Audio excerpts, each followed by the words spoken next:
Academy plus.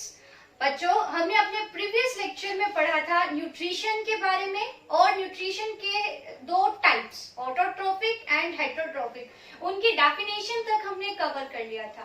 तो ये जो टाइप्स होते हैं न्यूट्रिशन के, इनके भी सब टाइप्स होते हैं। तो आज हम न्यूट्रिशन के टाइप्स को डिटेल में डिस्कस करेंगे।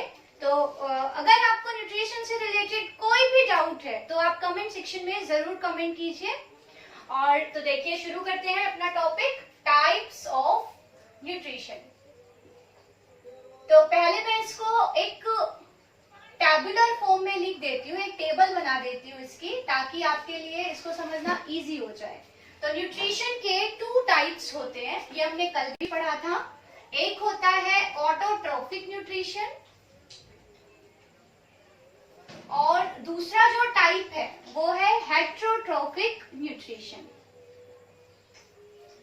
ये हमने कल पढ़े थे। अगर हम इनको इनका एक ब्रीफ समरी ले लें कि ऑटोट्रोफिक न्यूट्रिशन में ऑर्गेनिज्म अपना ऑर्गेनिक फूड अपनी बॉडी के अंदर प्रिपेयर करता है by using inorganic raw material, जबकि हेटरोट्रोफिक न्यूट्रिशन में ऑर्गेनिज्म अपने ऑर्गेनिक फूड के लिए किसी दूसरे ऑर्गेनिज्म पे डिपेंड करता है।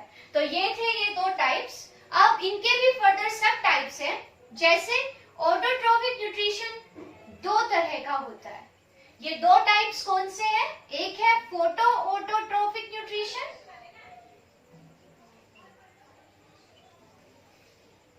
फोटो ऑटोट्रोफिक न्यूट्रिशन, और जो सेकंड है वो है chemo autotrophic nutrition. So these are two subtypes of autotrophic nutrition. जबकि heterotrophic nutrition is of three types, और वो तीन टाइप्स कौन कौन से हैं? One is holozoic nutrition, second is parasitic nutrition, and another one is saprophytic और saprotrophic nutrition. Okay, so total there are 5 types of nutrition.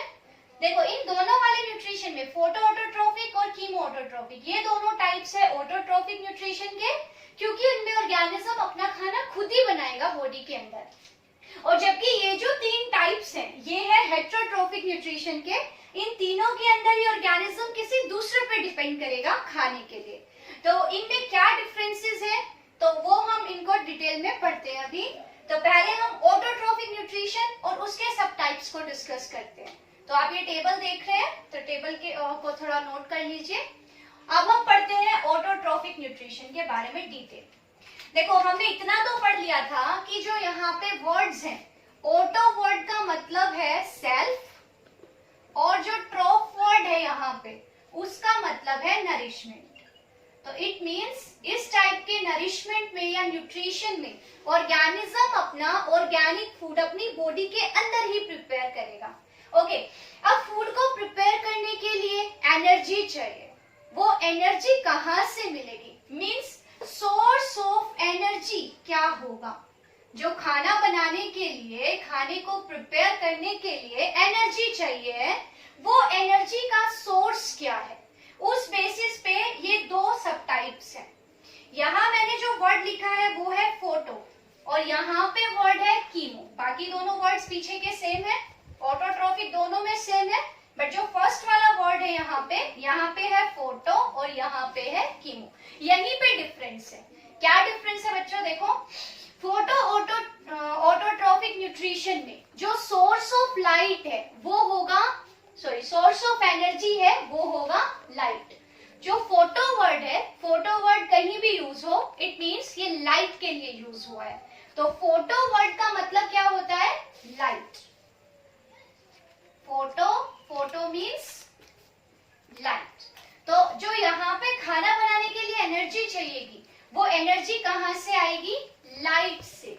Light में भी अगर हम मोर अप्रोप्रिएटली लिखें तो कौन सी light? Sunlight.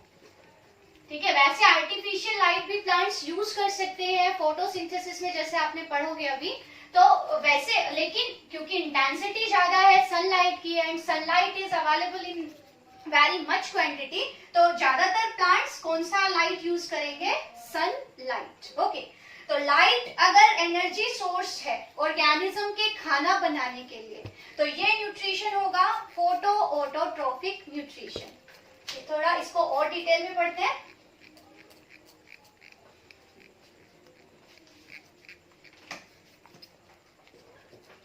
Photo autotrophic nutrition.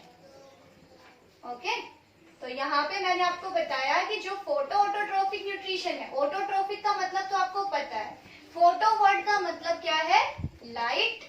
तो ये ऐसे टाइप का न्यूट्रिशन है in which an organism prepare its organic food in its body by using light as a source of energy. तो यहाँ पे सोर्स ऑफ एनर्जी कौन होगा?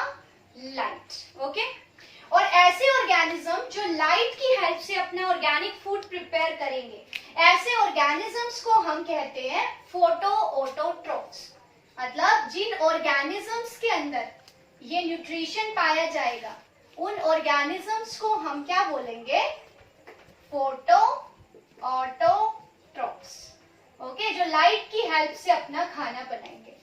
तो आपको पता है लाइट की हेल्प से खाना बनाने की जो प्रोसेस है उसको हम कहते हैं फोटोसिंथेसिस। ओके, तो फोटो ऑटोट्रोफ्स फोटोसिंथेसिस प्रोसेस की हेल्प से अपना खाना बनाएंगे। लाइट की हेल्प से खाना बनाने की प्रोसेस क्या कहलाएगी? फोटोसिंथेसिस। इसके फोटोसिंथेसिस को डिटेल में आगे के लेक्चर्स में डिस्कस करेंगे। अभी यहीं पे हम फोकस करते हैं कि फोटो ऑटोट्रोफ्स क्या होते हैं, इसके एग्जांपल्स क्या होंगे। जितने भी ग्रीन प्लांट्स हैं, सभी ग्रीन प्लांट्स सनलाइट यूज करते हैं अपना खाना बनाने के लिए। It means they all are photo autotrophs. तो all green plants are photo autotrophs. Green plants के अलावा कुछ बैक्टीरिया है जो सनलाइट को यूज कर रहे हैं, जैसे बैक्टीरिया या प्रोकैरियोट्स की कैटेगरी में आप साइनोबैक्टीरिया को देख लीजिए, जिनको आप ब्लू ग्रीन एल्गी कहते हैं, साइनोबैक्टीरिया। ओके, तो साइनोबैक्टीरिया जिनको हम कॉमनली कहते हैं ब्लू ग्रीन एल्गी। इसके अलावा सर्टेन प्रोटिस्ट, ये कुछ प्रोटिस्ट होते हैं, for example chrysophytes and dinoflagellates. ठीक है, तो ये कुछ एग्जाम्पल्स हो गए किसके? फोटो ऑटोट्रोफ्स के। प्रोटिस्ट में हम किसका नाम ले सकते हैं? क्राइसोफाइट्स, जिनको हम डाई एटम्स कहते हैं, और डाइनोफ्लैजिलेट्स। ये है प्रोटिस्ट, और ये लाइट की हेल्प से अपना ऑर्गेनिक फूड प्रिपेयर करते हैं अपनी बॉडी के अंदर। तो ये कुछ एग्जांपल्स हो गए फोटो ऑटोट्रोफ्स के।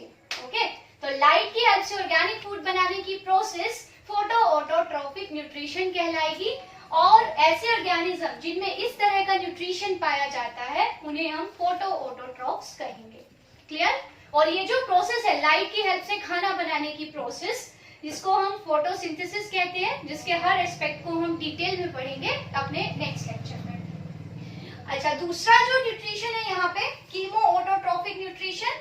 यहाँ पे कीमो वर्ड का मतलब है केमिकल। ठीक है, कीमो वर्ड का मतलब क्या है? केमिकल।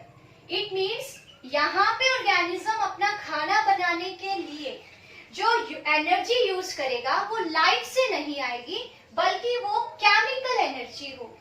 तो अगर सोर्स ऑफ एनर्जी लाइट नहीं है, लेकिन ऑर्गेनिज्म खाना खुद ही बना रहा है और इसके लिए वो केमिकल एनर्जी को यूज कर रहा है, तो केमिकल एनर्जी की हेल्प से खाना बनाने की प्रोसेस, इस तरह के न्यूट्रिशन को हम कहते हैं कीमो ऑटोट्रोफिक न्यूट्रिशन, और उस प्रोसेस को कहेंगे कीमोसिंथेसिस। जैसे यहाँ पे मैंने लिखा है फोटोसिंथेसिस, लाइट की हेल्प से खाना बनाना, वैसे ही केमिकल एनर्जी की हेल्प से खाना बनाना इज कीमोसिंथेसिस। ओके, तो यहाँ पे हम इसको डिस्कस करते हैं, कीमो ऑटोट्रोफिक न्यूट्रिशन।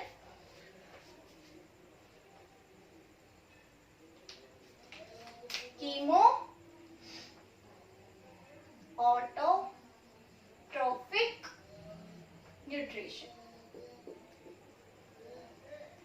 तो यहाँ मैंने आपको बताया कि एनर्जी का सोर्स क्या है। यहाँ पे एनर्जी कौन सी यूज होगी, केमिकल एनर्जी। ओके, ये केमिकल एनर्जी कहाँ से आएगी? इस तरह के न्यूट्रिशन में ऑर्गेनिज्म क्या करता है, पहले कुछ इनऑर्गेनिक जो केमिकल्स हैं उनके सराउंडिंग में उनको ऑक्सीडाइज करता है। मींस कुछ इनऑर्गेनिक केमिकल्स हैं, inorganic materials such as hydrogen sulphide और अमोनिया। तो ऐसे कुछ केमिकल्स, इनऑर्गेनिक केमिकल्स हैं जो ऑर्गेनिज्म की सराउंडिंग में प्रेजेंट है। तो पहले ऑर्गेनिज्म इन केमिकल्स को ऑक्सीडाइज करेगा। ओके, इनके ऑक्सीडेशन से जो एनर्जी रिलीज होगी वो एनर्जी होगी केमिकल एनर्जी, और उस केमिकल एनर्जी को ऑर्गेनिज्म यूज करेगा फूड सिंथेसिस में, मतलब खाना बनाने में। ओके, तो देखिए वहां पे जो एनर्जी है वो लाइट से आ रही है, तो इस तरह का न्यूट्रिशन ऑटोट्रॉफिक न्यूट्रिशन हो गया। यहाँ पे जो एनर्जी आ रही है वो एनर्जी आ रही है केमिकल से। पहले ऑर्गेनिज्म कुछ केमिकल रिएक्शन करेगा, लाइक ऑक्सीडेशन ऑफ कुछ इनऑर्गेनिक मटेरियल जो उसके सराउंडिंग में प्रेजेंट है। फिर इनऑर्गेनिक केमिकल्स के ऑक्सीडेशन से जो एनर्जी रिलीज होगी उस एनर्जी को ऑर्गेनिज्म यूज करेगा फॉर द फूड सिंथेसिस। तो ऐसा जो न्यूट्रिशन है उसको हम कहेंगे कीमो ऑटोट्रॉफिक न्यूट्रिशन। और ये जो प्रोसेस है केमिकल एनर्जी की हेल्प से खाना बनाने की प्रोसेस, इसको हम कहते हैं कीमो सिंथेसिस। ओके, तो इस कैटेगरी में आते हैं कुछ बैक्टीरिया, जैसे सल्फर बैक्टीरिया होते हैं। तो कुछ बैक्टीरिया ऐसे हैं जो केमिकल एनर्जी को यूज करके अपना खाना बनाएंगे। तो इसका एग्जांपल है some bacteria like sulphur bacteria, जो सल्फर को ऑक्सीडाइज करते हैं। ओके, तो ऐसे बैक्टीरिया हो गए। अब ऐसे जो ऑर्गेनिज्म है जिनमें इस तरह का न्यूट्रिशन पाया जाता है, ये जनरली आपको कहाँ मिलेंगे, जो ओशंस हैं उनकी बॉटम पे। आपको पता है कि ओशंस की बॉटम तक लाइट नहीं पहुंच पाती है, तो वहां पे फोटो ऑटोट्रॉफ्स तो नहीं मिल पाएंगे क्योंकि उनको तो एनर्जी चाहिए लाइट की फॉर्म में। क्योंकि अब ओशंस की बॉटम तक लाइट पहुंच ही नहीं पा रही है, तो वहां पे फोटो ऑटोट्रॉफ्स नहीं मिलेंगे। वहां पे किस टाइप के ऑर्गेनिजम्स मिलेंगे, जो कीमोसिंथेसिस करके अपना फूड प्रिपेयर करेंगे। तो ऐसे बैक्टीरिया आपको जनरली, ऐसे ऑर्गेनिज्म जिनमें इस तरह का न्यूट्रिशन होता है, वो आपको ओशंस की बॉटम पे मिलेंगे। ओके, सो ये थे दो टाइप्स हमारे ऑटोट्रॉफिक न्यूट्रिशन के। सिमिलरली जो हेटरोट्रॉफिक न्यूट्रिशन है उसके भी 3 सब टाइप्स हैं, वो भी हम यहाँ पे डिटेल में डिस्कस करते हैं। ये आपको समझ आ जाना चाहिए, दोनों में डिफरेंस हो। तो यहाँ पे ऑर्गेनिज्म यूजेस लाइट एनर्जी, यहाँ पे ऑर्गेनिज्म यूजेस केमिकल एनर्जी, दोनों में बाकी सारा सिमिलर होगा। अब आगे है हेटरोट्रॉफिक न्यूट्रिशन।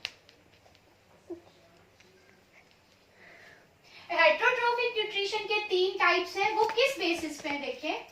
वहां पे ऑर्गेनिज्म खाने के लिए डिपेंड तो दूसरे ऑर्गेनिज्म पे कर रहा है, लेकिन जो मोड है खाने को ऑब्टेन करने का, मींस ऑर्गेनिज्म खाने को बाहर डाइजेस्ट करके फूड को एब्जॉर्ब कर रहा है, या ऑर्गेनिज्म खाने को इनटेक करने के बाद उसको डाइजेस्ट कर रहा है, या तो इस तरह से जो हेटरोट्रॉफिक न्यूट्रिशन है वो 3 टाइप्स का होता है। तो यहाँ पे जो पहला है वो है होलोजोइक न्यूट्रिशन।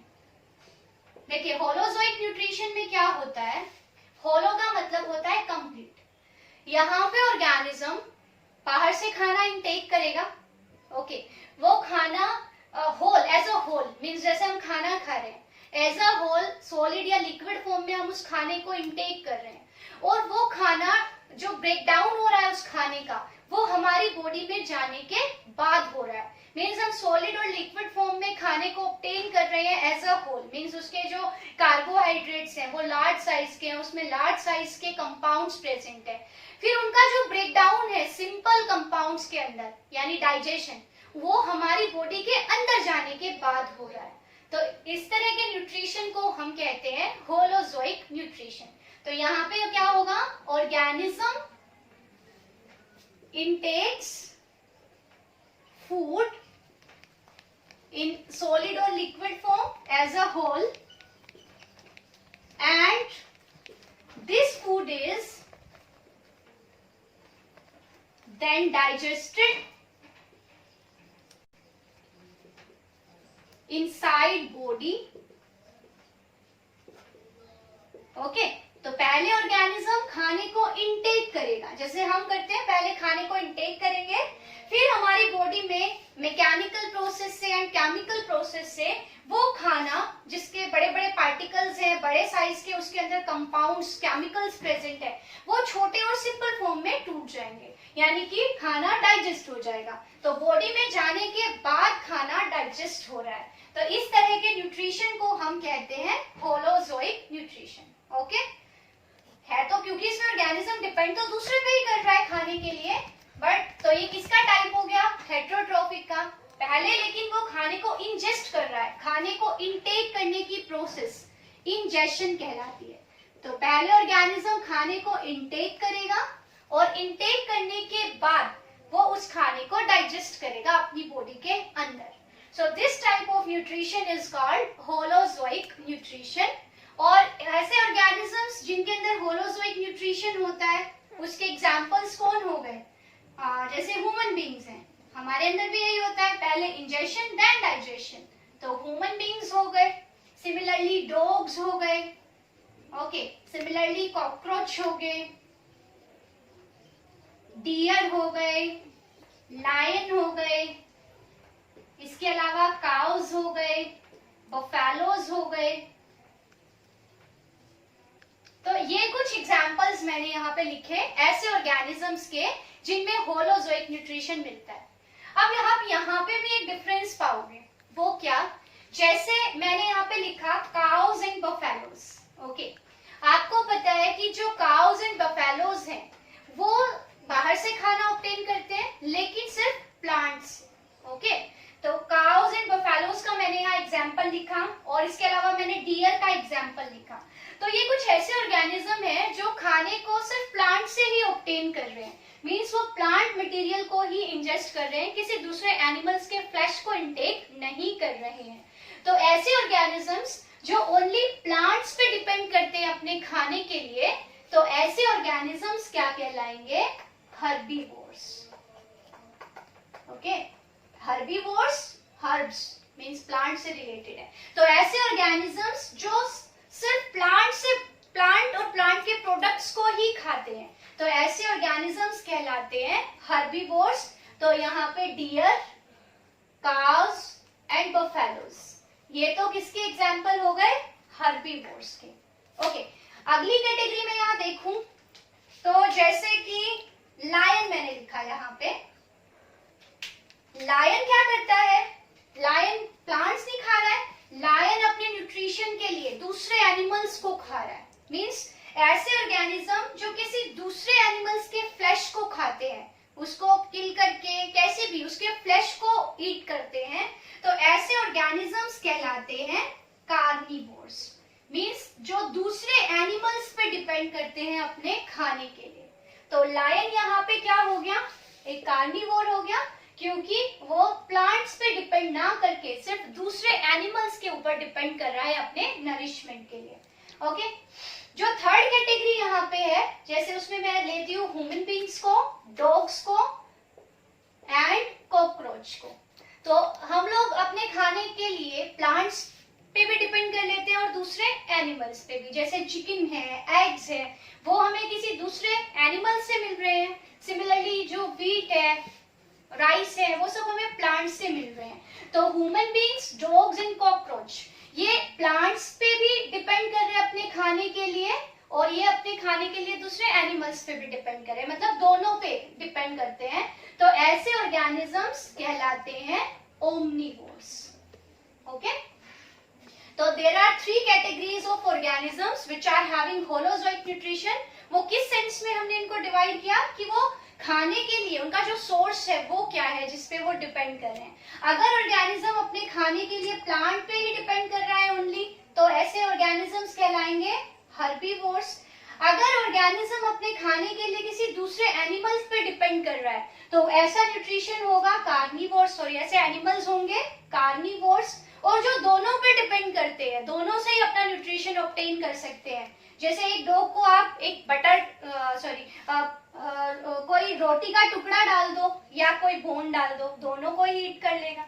तो ऐसे ऑर्गेनिजम्स हैं, ये क्या कहलाएंगे, ओमनिवोर्स। ओके, अब आगे चलते हैं। जो दूसरा न्यूट्रिशन है वो है होलोजोइक के बाद पैरासिटिक न्यूट्रिशन। ओके, तो पैरासिटिक न्यूट्रिशन, ओके, दूसरा जो हमारा टाइप है हेटरोट्रोफिक न्यूट्रिशन का, वो है पैरासिटिक न्यूट्रिशन। तो इस टाइप के न्यूट्रिशन में क्या होता है कि ऑर्गेनिज्म अपना खाना किसी दूसरे लिविंग ऑर्गेनिज्म से लेता है, उसको बिना मारे, बिना किल किए। ओके, तो जो पहला कैरेक्टर हो गया, इसमें ऑर्गेनिज्म, क्योंकि आप हेटरोट्रोफिक न्यूट्रिशन पढ़ रहे हो तो ये तो वेल नोन फैक्ट है कि ऑर्गेनिज्म अपना खाना किसी दूसरे ऑर्गेनिज्म से लेगा। तो यहाँ से जिस ऑर्गेनिज्म से वो अपना खाना ले रहा है वो लिविंग है, और ये ऑर्गेनिज्म उसको बिना मारे उससे अपना फूड ऑब्टेन करेगा। ओके, तो ऑर्गेनिज्म डिपेंड्स ऑन, या organism obtains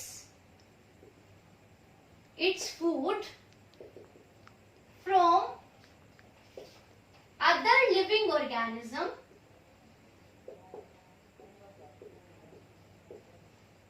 without killing it.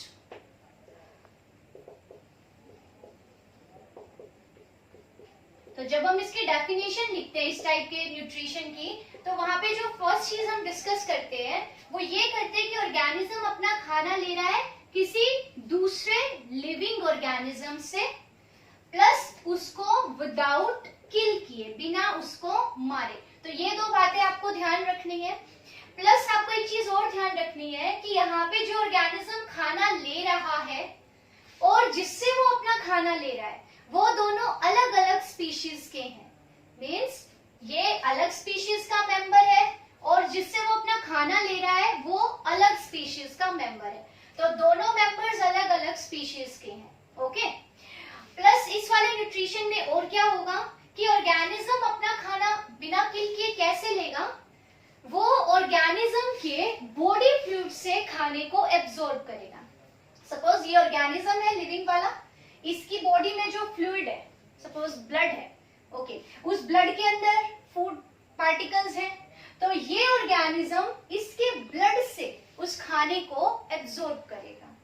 Means इसमें क्या होगा कि जो ऑर्गेनिज्म है, ये जो ऑर्गेनिज्म अपना खाना ले रहा है, पहले आप इसको ऐसे देख लेते हैं कि यहाँ पे दो ऑर्गेनिज्म हो गए।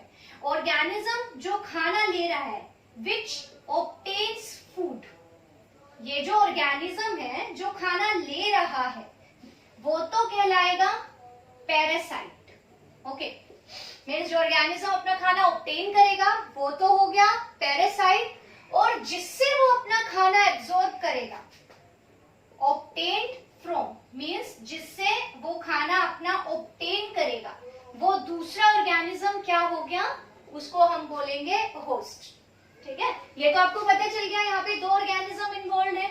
एक ऑर्गेनिज्म तो वो जो खाना ऑब्टेन कर रहा है, तो उस ऑर्गेनिज्म को तो हम बोलेंगे पैरासाइट, और जिससे वो अपना खाना ले रहा है वो क्या कहलाएगा, होस्ट। और ये दोनों अलग अलग स्पीशीज के मेंबर्स हैं। Means they do believe to different species. और जनरली जो पैरासाइट है, मींस जो खाना ले रहा है, वो साइज में स्मॉल होगा और होस्ट का साइज जनरली पैरासाइट के साइज से बड़ा होगा। ओके, तो हम इसमें कह सकते हैं कि इस टाइप का नरिशमेंट है जिसमें एक ऑर्गेनिज्म, जिसको हम बोल रहे हैं पैरासाइट, वो अपने खाने के लिए किसी दूसरे लिविंग ऑर्गेनिज्म पे डिपेंड कर रहा है, जिसको हम कह रहे हैं होस्ट। और पैरासाइट बिना होस्ट को मारे अब उसके बॉडी फ्लूइड से अपना खाना एब्जॉर्ब कर रहा है। तो यहाँ मैं इसका दूसरा कैरेक्टर लिख दूंगी कि पैरासाइट एब्जॉर्ब्स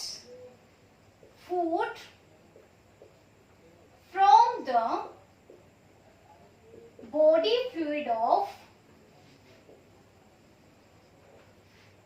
होस्ट। ओके, तो ऑर्गेनिज्म जिसको हम पैरासाइट कह रहे हैं वो होस्ट की बॉडी फ्लूइड से खाना एब्जॉर्ब कर रहा है। जो इसके होस्ट के बॉडी फ्लूइड में खाना है, जैसे मैंने अपना ही एग्जांपल लिया, फॉर एग्जांपल हम ये ले लें कि ह्यूमन है और एक लाइस है, ठीक है। लाइस और ह्यूमन का जो रिलेशन है वो एक होस्ट और पैरासाइट का रिलेशन है। इसमें होता क्या है, जो लाइस होती है वो जनरली ह्यूमन के हेयर पे, स्कैल्प पे पाई जाती है और वो ह्यूमन बींग्स के ब्लड को सक करती है, मींस ब्लड से खाने को लेती है, एब्जॉर्ब करती है। तो लाइस क्या करती है, जो लाइस होती है वो ह्यूमन की स्किन पे प्रेजेंट होती है। इसका मतलब लाइस ह्यूमन बींग्स पे दो चीजों के लिए है, एक तो शेल्टर के लिए, क्योंकि वो ह्यूमन की बॉडी के ऊपर रह रही है, इट मीन्स वो ह्यूमन की बॉडी को एक शेल्टर के तौर पे, रहने की जगह के तौर पे यूज कर रही है। प्लस ये लाइस ह्यूमन से खाना भी ले रही है, उसके ब्लड को सक कर रही है लाइस, तो ब्लड से उसको खाना भी मिल रहा है। तो यहाँ पे हम क्या देख रहे हैं, जो पैरासाइट, लाइस तो क्या हो गई, क्योंकि ये खाना ऑब्टेन कर रही है तो लाइस तो हो गई पैरासाइट, और ह्यूमन लाइस के लिए क्या हो गए, होस्ट।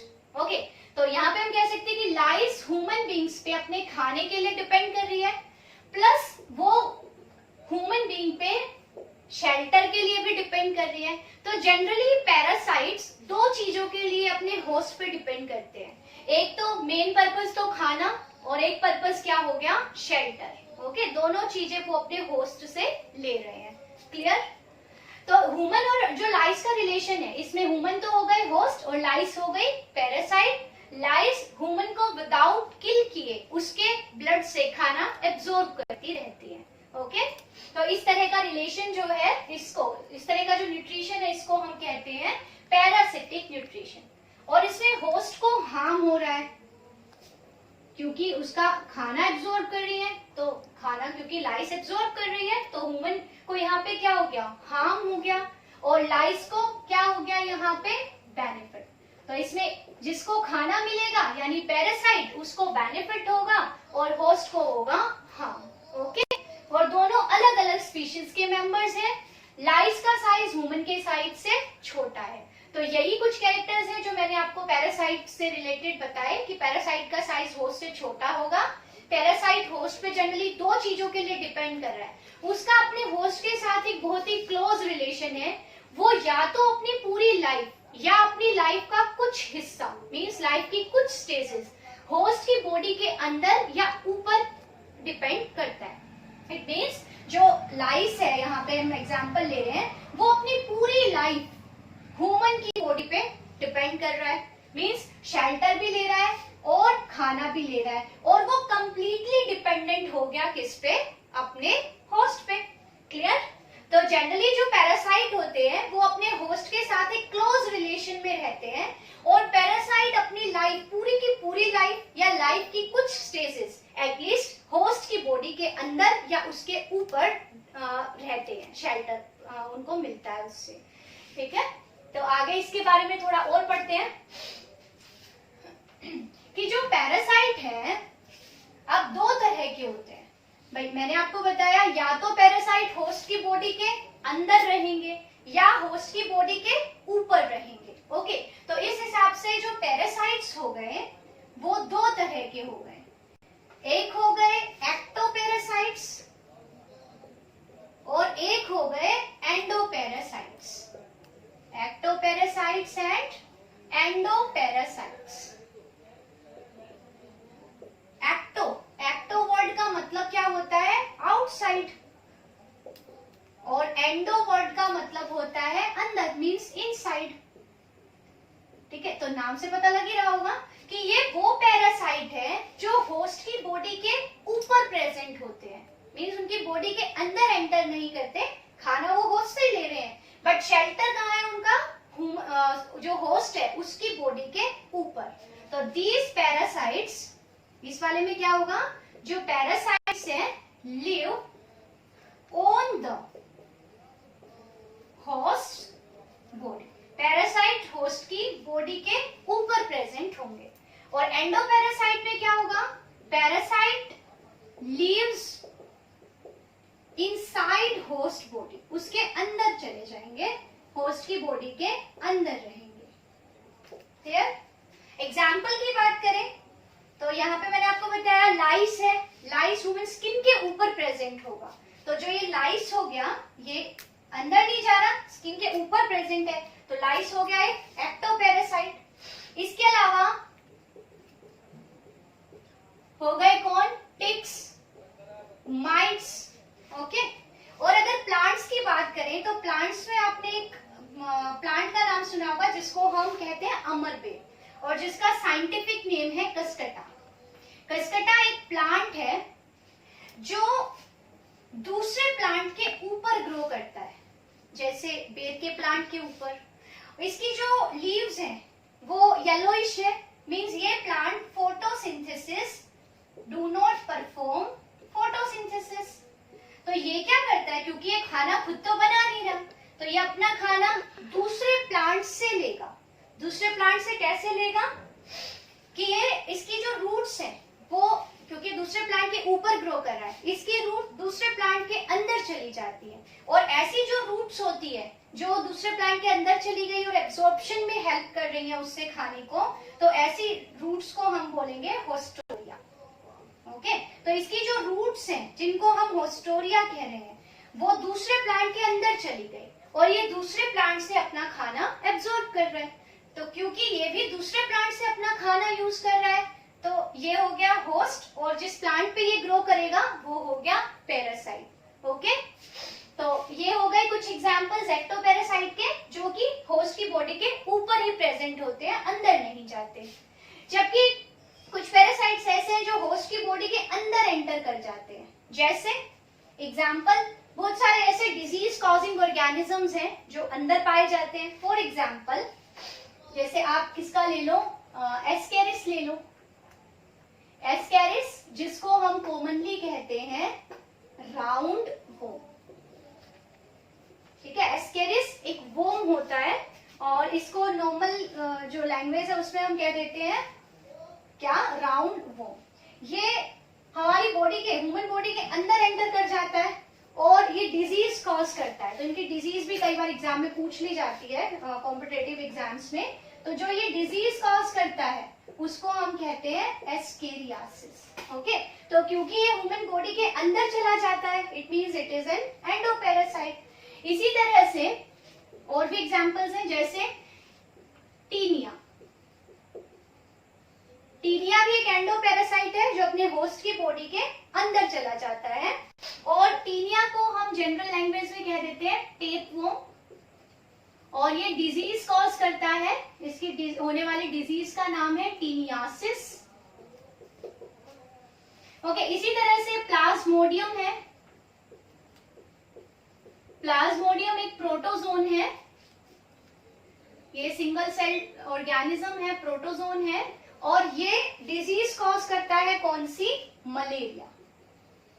तो मलेरिया जिस प्रोटोजोन से होती है उसका नाम है प्लाज्मोडियम, और ये ह्यूमन बॉडी में अंदर चला जाता है। ये हमारी आरबीसीज और लिवर सेल्स पे अटैक करता है, प्लस ये मॉस्किटो की बॉडी के भी अंदर पाया जाता है। तो क्योंकि ये हमारी बॉडी के अंदर पाया जाता है तो इसलिए इसका ये किसका एग्जाम्पल हो गया, एंडोपैरासाइट्स का। और इसके अलावा भी बहुत सारे हैं, जैसे लिशमैनिया है। लिशमैनिया भी एक प्रोटोजोन है। लिशमैनिया इज अ प्रोटोजोन और ये भी एक डिजीज कॉज करता है, और उस डिजीज का नाम है काला अजर, मींस लिशमानियासिस कॉज करता है, और जिसमें से एक लिशमानियासिस का नाम है काला अजर। तो आप ये याद रख लो कि लिशमैनिया काला अजर कॉज करता है। इसी तरह से ट्राइपेनोसोमा, ये भी एक प्रोटोजोन है, और ये जो डिजीज कॉज करता है वो है स्लीपिंग सिकनेस। तो ये कुछ ऐसे ऑर्गेनिजम्स हैं, Ascaris, Plasmodium, taenia, Trypanosoma, Leishmania, जो अपने होस्ट की बॉडी के अंदर पाए जा रहे हैं। और इन ऑर्गेनिज्म से होने वाली डिजीज भी आप याद कर लीजिए, इनके बारे में डिटेल्स फर्दर लेक्चर्स में देंगे। और टीनियासिस हो गई, लिशमैनिया से काला अजर हो गया, ट्राइपेनोसोमा से स्लीपिंग सिकनेस होती है, एस्केरिस से एस्केरियासिस होती है, प्लाज्मोडियम से मलेरिया होता है। तो इस तरह से ये सारे ऑर्गेनिजम्स हो गए एंडोपैरासाइट के एग्जाम्पल। ऐसे पैरासाइट जो डिजीज कॉज करते हैं, जैसे सारे मैंने आपको बताए सारे डिजीज कॉज कर रहे हैं, तो डिजीज कॉजिंग पैरासाइट्स को हम बोलते हैं pathogens. Pathogens are what? These are disease causing parasites. ये जितने भी मैंने आपको यहाँ एग्जाम्पल दिए ये सारे डिजीज कर रहे हैं, तो ये डिजीज कॉजिंग पैरासाइट्स को हम क्या बोलेंगे? पैथोजेंस. ओके. अच्छा, एक ना प्लांट है, ये मैंने आपको यहाँ पे बता ही दिया कि अगर आपसे पूछा जाए ना कि एक प्लांट का एग्जाम्पल दो विच इज पैरासिटिक, तो आप किसका एग्जाम्पल दे सकते हो? अमरबेल का. और अमरबेल का जो साइंटिफिक नेम है वो क्या है? कसकट्टा. ओके. तो ये पैरासिटिक न्यूट्रिशन में आपको याद क्या करना है कि ये वो इस टाइप के न्यूट्रिशन में दो ऑर्गेनिजम्स हैं, दोनों अलग अलग स्पीशीज के हैं. एक का साइज छोटा है जिसको हम पैरासाइट कह रहे हैं, और दूसरे का साइज बड़ा है जिसको हम होस्ट कह रहे हैं. तो यहाँ पे जो पैरासाइट है वो होस्ट की बॉडी पे डिपेंड करेगा, खाने के लिए भी और शेल्टर के लिए भी. और पैरासाइट अपनी पूरी लाइफ या अपनी लाइफ का कुछ हिस्सा अपने होस्ट की बॉडी के साथ स्पेंड करता है. और पैरासाइट बिना होस्ट को किल किए उसके बॉडी फ्लूइड से खाने को एब्जॉर्ब करता रहता है. ओके. कुछ पैरासाइट्स ऐसे हैं जो डिजीज कॉज करते हैं, ऐसे डिजीज कॉजिंग पैरासाइट्स को हम पैथोजेंस कहते हैं. क्लियर? तो ये था पैरासिटिक न्यूट्रिशन. तो इसका मतलब पैरासाइट ने खाना एब्जॉर्ब किया है अपने होस्ट से. अब जो हम थर्ड टाइप का न्यूट्रिशन है, जो हेटरोट्रोफिक न्यूट्रिशन है, थर्ड जो उसका टाइप है, जिसको हम क्या बोलेंगे? सैप्रोफिटिक और सैप्रोट्रोफिक न्यूट्रिशन. ओके. जो थर्ड टाइप है वो क्या है? सैप्रोफिटिक और सैप्रोट्रोफिक न्यूट्रिशन. यहाँ पे भी ऑर्गेनिज्म दूसरे से ही अपना खाना लेगा, लेकिन यहाँ पे जो उसको ऑब्टेन करने का मेथड है वो थोड़ा डिफरेंट है.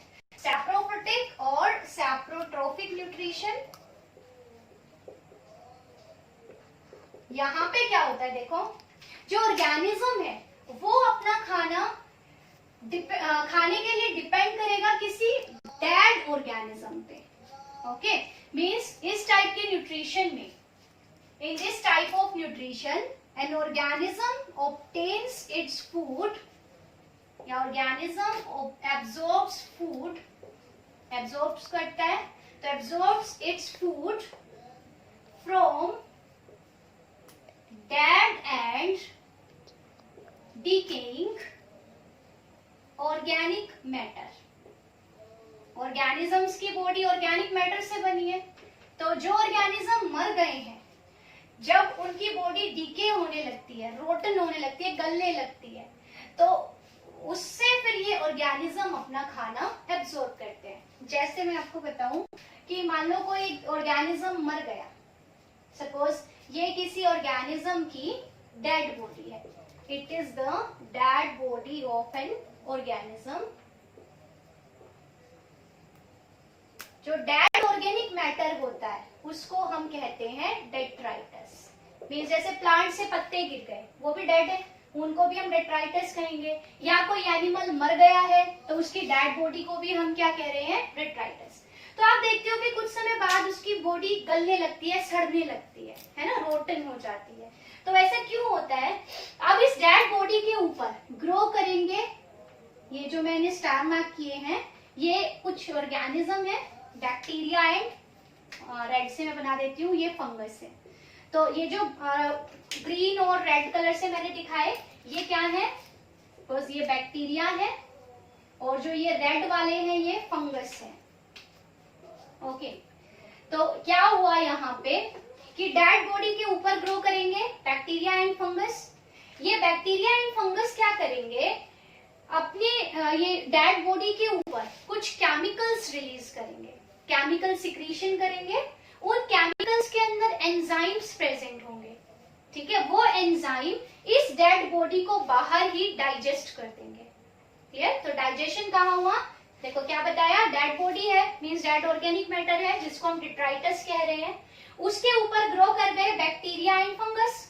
ये बैक्टीरिया एंड फंगस अपने बाहर मींस अपनी सराउंडिंग में इस डेड बॉडी के ऊपर केमिकल्स रिलीज करेंगे, और ये केमिकल्स इनके अंदर एंजाइम प्रेजेंट होंगे, ये इस डेड बॉडी को बाहर ही डाइजेस्ट कर देंगे. मींस इसके छोटे छोटे मोलिक्यूल्स बना देंगे इस डेड बॉडी में जितने भी ऑर्गेनिक मैटर है उसको ब्रेक डाउन कर देंगे. इट मीन्स इस डेड बॉडी का क्या हो जाएगा यहीं पे डाइजेशन. और डाइजेशन से और छोटे छोटे ऑर्गेनिक मॉलिक्यूल्स बन गए. उन ऑर्गेनिक मॉलिक्यूल्स को ये एब्जॉर्ब कर लेंगे. मीन्स इन्होंने खाना लिया बाहर से ही, लेकिन डेड बॉडी से अपना खाना लिया, प्लस इन्होंने पहले ही उसको डाइजेस्ट कर लिया. डाइजेस्ट कहाँ किया? बाहर. और डाइजेस्ट होने के बाद जो उसके डाइजेस्टेड मॉलिक्यूल्स हैं उनको एब्जॉर्ब कर लिया अपनी बॉडी में. तो ऐसे जो ऑर्गेनिजम्स होते हैं जो किसी दूसरे डेड डिकेइंग मैटर से अपना खाना ले रहे हैं वो तो क्या कहलाएंगे? सैप्रोफाइट्स. और ये डेड बॉडी उसके लिए क्या हो गई? एक होस्ट हो गई. और इस तरह के न्यूट्रिशन को हम सैप्रोफिटिक न्यूट्रिशन कहते हैं. तो यहाँ पे खास बात क्या है कि डाइजेशन इज परफॉर्म्ड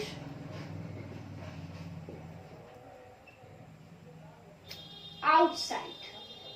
मीन्स जो सैप्रोफाइट्स हैं वो डाइजेस्ट कर रहे हैं पहले ही खाने को, डेड बॉडी को पहले ही डाइजेस्ट कर रहे हैं, और डाइजेशन के बाद जो डाइजेस्टेड मॉलिक्यूल्स हैं उनको ये एब्जॉर्ब कर रहे हैं. तो digestion is performed outside the body. It means cells के बाहर डाइजेशन हो रहा है. तो ऐसा डाइजेशन होगा एक्स्ट्रा सेलुलर.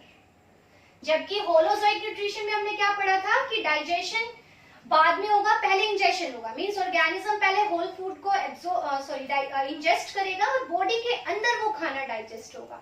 यहाँ पे क्या डिफरेंस है कि फंगस और बैक्टीरिया ने उस खाने को बाहर ही डाइजेस्ट कर लिया और डाइजेशन के बाद उसको फिर एब्सॉर्ब किया है. तो कुछ मॉलिक्यूल्स जो डाइजेस्ट हो गए वो तो इन्होंने सैप्रोफाइट्स ने एब्सॉर्ब कर लिए, और इस प्रोसेस में कुछ इनऑर्गेनिक मटेरियल्स रिलीज होंगे. ये इनऑर्गेनिक मटेरियल्स सॉइल के अंदर ऐड हो जाएंगे, और प्लांट्स जब इन सॉइल में ग्रो करेंगे तो प्लांट्स को इनऑर्गेनिक मटेरियल मिल जाएगा. तो ये जो ऑर्गेनिजम्स है जिन्हें हम कह रहे हैं सैप्रोफाइट्स, इसके एग्जांपल कौन हो गए? Bacteria and fungus. देखो सभी बैक्टीरिया और सभी फंगस सैप्रोफाइट्स नहीं है. ओनली वो बैक्टीरिया और वो फंगस जो डेड ऑर्गेनिक मैटर को एब्जॉर्ब कर रहे हैं वही क्या कहलाएंगे? सैप्रोफाइट्स. जैसे फंगस में आप किसका एग्जांपल ले लो? सैप्रोफाइट्स में मशरूम होती है. ओके, मशरूम हो गई, ब्रेड मोल्ड्स हो गई. ब्रेड मोल्ड जो ब्रेड पे फंगस लग जाती है. इसके अलावा म्यूकर हो गई. तो ये कुछ ऐसी फंगस के एग्जाम्पल हैं जो इस तरह का न्यूट्रिशन शो करती है. ओके, तो तीनों न्यूट्रिशन को हम एक बार फिर से ब्रीफ में पढ़ लेते हैं. देखो पूरा जो न्यूट्रिशन है वो दो तरह का है, ऑटोट्रोफिक एंड हेटेरोट्रोफिक. ऑटोट्रोफिक में खाना ऑर्गेनिक फूड बॉडी के अंदर बनेगा और उसके लिए जो एनर्जी चाहिए अगर वो लाइट से मिल रही है तो ऑर्गेनिज्म कहलाएगा फोटो ऑटोट्रोफ. और अगर खाना बनाने के लिए एनर्जी केमिकल एनर्जी यूज हो रही है तो ऑर्गेनिज्म कहलाएगा कीमो ऑटोट्रोफ. ठीक है. फिर हेटेरोट्रोफ में ऑर्गेनिक फूड किसी दूसरे ऑर्गेनिज्म से लेंगे. तो मोड क्या है? तो उस हिसाब से जो हेटेरोट्रोफिक न्यूट्रिशन है वो तीन टाइप्स का होगा. एक होलोजोइक जिसमें ऑर्गेनिज्म पहले खाने को इंजेस्ट करेगा और फिर उस खाने को बॉडी के अंदर डाइजेस्ट करेगा. दूसरा पैरासिटिक जिसमें ऑर्गेनिज्म किसी दूसरे लिविंग होस्ट से अपना खाना लेगा उसको बिना मारे. और पैरासाइट अपने जनरली होस्ट पे डिपेंड करेगा शेल्टर के लिए भी और फूड के लिए भी. और पैरासाइट अपनी लाइफ का पूरा हिस्सा या लाइफ का एटलीस्ट कुछ पार्ट होस्ट के साथ स्पेंड जरूर करेगा. और कुछ पैरासाइट डिजीज कॉजिंग होते हैं जिन्हें हम पैथोजेंस कहते हैं. कुछ पैरासाइट होस्ट की बॉडी के ऊपर प्रेजेंट होते हैं जिन्हें हम एक्टोपैरासाइट्स कहते हैं. जैसे टिक्स हो गए, माइट्स हो गए, लाइस हो गए, अमरबेल हो गई. कुछ पैरासाइट होस्ट की बॉडी के अंदर एंटर कर जाते हैं जैसे कि टेप वर्म हो गए, राउंड वर्म्स हो गए, कुछ बैक्टीरिया है, प्लाज्मोडियम है, तो वो हो गए एंडोपैरासाइट. थर्ड जो न्यूट्रिशन है वो है सैप्रोफिटिक न्यूट्रिशन. ये इसमें ऑर्गेनिज्म अपना खाना लेगा डेड एंड डिकेइंग मैटर से. डिकेइंग मतलब जो पहले से डाइजेस्ट हो गया है. जैसे मैंने बनाई डेड बॉडी है, डेड बॉडी के ऊपर कुछ बैक्टीरिया एंड फंगस ग्रो कर गए. उन्होंने उस डेड बॉडी के ऊपर केमिकल्स रिलीज कर दिए. उन केमिकल्स के अंदर एंजाइम है जो इस डेड बॉडी को डाइजेस्ट कर देंगे. और इस प्रोसेस में कुछ इनऑर्गेनिक मटेरियल्स भी रिलीज होंगे जो सॉइल में ऐड हो जाएंगे और इसके कारण सॉइल की फर्टिलिटी बढ़ेगी. तो ऐसे जो ऑर्गेनिजम्स हैं बैक्टीरिया एंड फंगस जैसे, इनको हम सैप्रोट्रॉफ्स कहेंगे. और जो डेड बॉडी है उसको हम डेट्राइटस कहेंगे। तो यहाँ पे जो ये सैप्रोफाइट्स हैं, ये एक तो सॉइल के अंदर इनऑर्गेनिक मटेरियल ऐड कर रहे हैं। जब ये इस खाने को डाइजेस्ट कर रहे हैं तो उस दौरान इनऑर्गेनिक मटेरियल्स रिलीज होते हैं जो सॉइल में ऐड हो जाएंगे। तो इससे एक तो सॉइल की फर्टिलिटी बढ़ेगी। सो सैप्रोफिटिक न्यूट्रिशन में जो सैप्रोफाइट्स हैं वो सॉइल की फर्टिलिटी को इंक्रीज करेंगे, और दूसरा वो एनवायरनमेंट को क्लीन करेंगे। क्लीन कैसे करेंगे? डेड बॉडीज को रिमूव करके, अदरवाइज डेड बॉडीज वहीं पे पड़ी रहेंगी, बट ये उसको डाइजेस्ट करके एब्सॉर्ब कर रहे हैं। इसका मतलब ये अपने एनवायरनमेंट को क्लीन करने में भी हेल्प कर रहे हैं। So these all are the types of nutrition. अब आगे के लेक्चर्स में हम कुछ ऑर्गेनिजम्स को, स्पेसिफाइड ऑर्गेनिजम्स को लेके उनके अंदर न्यूट्रिशन का प्रोसेस डिस्कस करेंगे। तो अगले लेक्चर में हम पढ़ेंगे प्लांट्स के अंदर न्यूट्रिशन को डिटेल में, फोटोसिंथेसिस के बारे में। Till then have a nice day, thank you so much.